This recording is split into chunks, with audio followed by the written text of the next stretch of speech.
عمیق ترین ذکر که ذکر قشنگیه چه ذکریه؟ اون وقتیه که آدم خودشو فراموش کنه.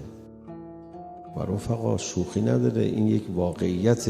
ما فقط تو روضه ابا عبدالله الحسین اینجوری هستیم.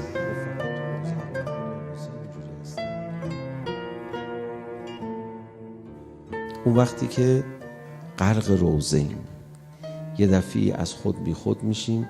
خدا شاید وسط روضه بیان بگن که چقدر حالا ثواب میخوای، چند قطره اشک شد با بابت هر قطره اشک.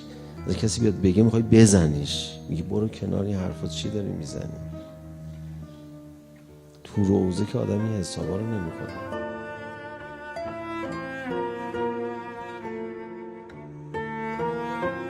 میگه میشه کسی فناء فی الله در ذکر پیدا کنه، غرق خدا بشه، خودشو فراموش کنه؟ در کل عالم خلقت چند نفر اینجوری میشن؟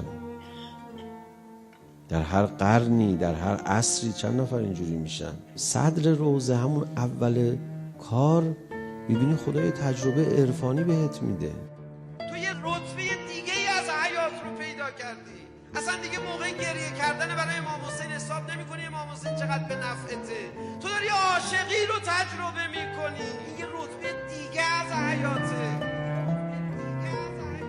بعضیا میگن که خب خدا مزه ذکرش و مزه محبتش رو به ما بچشونه بعد ما بریم. دنیا مزه خودش رو به ما زود میچشونه میریم سراغش.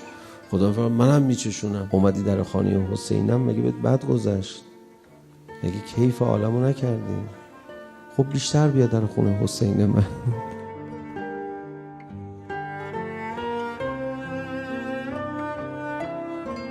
یه بار شد بیای روضه، یکی رو بذارم دم در بگم امروز گفتن گناهکار راه ندیم. یه بار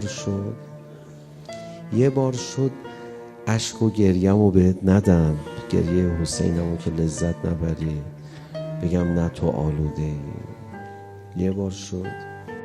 بعضیا میگن که خب خدا مزه ذکرش و مزه محبتش رو به ما بچشونه بعد ما بریم. دنیا مزه خودش رو به ما زود میچشونه میریم سراغش. خدا میفرماید منم میچشونم. اومدی در خانه حسینم، مگه بهت بد گذشت؟ مگه کیف عالمو نکردی؟ خب بیشتر بیا در خونه حسین من.